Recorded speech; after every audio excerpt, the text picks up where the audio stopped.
La bibliothèque départementale de la Somme nous met à disposition cette ressource numérique. Donc, euh, au niveau de ces ressources, vous avez aussi bien de la presse en ligne, comme une plateforme de e-learning, comme de la vidéo, etc., etc. Donc, par cette nouvelle série de vidéos, je vais vous présenter trois voire quatre de ces ressources, en sachant qu'il y en a une qui malheureusement euh, ne sera pas présente, c'est la Philharmonie de Paris. Alors pourquoi? Purement simplement parce que la bibliothèque départementale de la Somme fonctionne par ce qu'on appelle des systèmes de jetons. Et donc elle a déjà épuisé ses jetons pour la Philharmonie. Donc même pour les renouvellements, par exemple c'est mon cas, je viens tout juste de renouveler mon accès aux ressources numériques parce qu'il a expiré il y a peu. J'ai revalidé la Philharmonie, mais quand je clique dessus, eh bien, l'accès m'est refusé, malheureusement.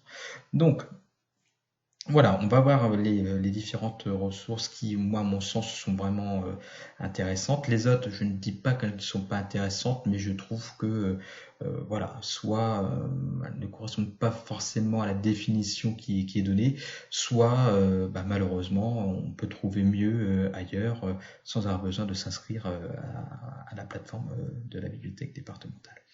Donc pour pouvoir se connecter, eh bien, soit depuis le site internet des bibliothèques du Pays du Coquelicot, il y a un lien qui me permet de m'inscrire ou d'accéder à ces services, ben, je clique dessus, soit directement depuis n'importe quel navigateur, eh bien, via un moteur de recherche, je tape Bibliothèque Somme et voilà, je me retrouve sur le site de la bibliothèque départementale. Et donc là, il me suffit simplement de cliquer sur se connecter. Et voilà, donc là j'ai soit la possibilité de m'inscrire aux ressources, en sachant que une des conditions c'est d'être inscrit dans une des bibliothèques de notre réseau et d'avoir un abonnement en cours de validité. Et ça prend un petit peu de temps parce que c'est d'abord envoyé à la bibliothèque départementale qui elle va nous envoyer un courriel nous demandant si vous êtes bel et bien inscrit chez nous. Donc nous on vérifie, mais par contre là c'est beaucoup plus rapide dans le sens où nous on a la main, on a simplement à s'identifier et on va vous valider votre inscription. Soit ben, j'ai déjà un compte, et bien voilà, j'ai juste à m'identifier. Et voilà, une fois que je suis identifié, j'ai cette présentation et c'est à moi de faire un tour sur les différentes ressources. Donc, au niveau des ressources, on va surtout voir Cafen, donc le kiosque. Donc là, c'est de la presse en ligne. d'iMusic, bon, bah là je vais être franc, sincèrement pour moi c'était une grosse déception parce que l'appel indépendant, on s'attend justement à entendre et voir des groupes qui ont joué sur des labels indépendants. Alors je pense par exemple à Radiohead. Bon, moi je suis un fan de Radiohead, qui au départ a été pendant de longues années produit sous label indépendant, donc on s'attendrait à trouver ce groupe sur cette plateforme? Ben, malheureusement, non. Donc voilà, c'est vrai que si vous êtes habitué à Spotify, Deezer ou même à utiliser YouTube, ben, sincèrement, vous allez être très rapidement déçu parce que le temps de tomber enfin sur un groupe ou un chanteur entre guillemets majeur, parce que je n'aime pas employer ce mot, mais voilà, pour enfin avoir une sélection d'albums, ben, vous allez passer énormément de temps, quoi. Donc sincèrement, je vois pas trop l'intérêt. Par contre, si ça peut être intéressant, c'est s'il y a une promotion de la scène locale. Donc là, oui, pourquoi pas. Ça peut être un outil intéressant de médiation de la scène musicale locale en passant par cette plateforme. Guirip, alors Guirip, lui, a fait une refonte totale de son site dernièrement. Donc ça faisait un ou deux mois que je n'y avais pas mis les pieds entre guillemets. Donc la plateforme, ils ont fait une refonte totale au niveau de la présentation. Euh, et le contenu a également évolué. Donc au départ, c'est comme je le disais, c'était surtout pour la stimulation cérébrale par des personnes atteintes d'Alzheimer ou des tests de positionnement pour des jeunes pour voir un peu leur orientation professionnelle. Là, ils ont un peu modifié leur offre. Voilà, donc à voir si j'y consacre ou non une vidéo.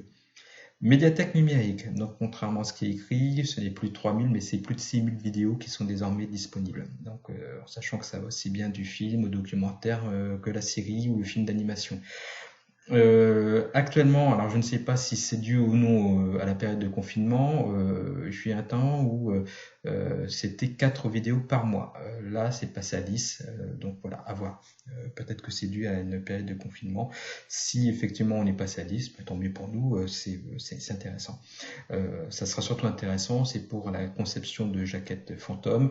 On voit aussi que c'est qu'il y a une sélection de films. Par exemple, là, il y a une sélection pour les films qui ont été récompensés, par exemple, au Festival de Cannes. Donc là, ça peut être pas mal pour nous au niveau médiation, au niveau bibliothèque. Philharmonie de Paris, bon, bah voilà, comme je l'ai dit, désolé, on ne pourra pas y accéder.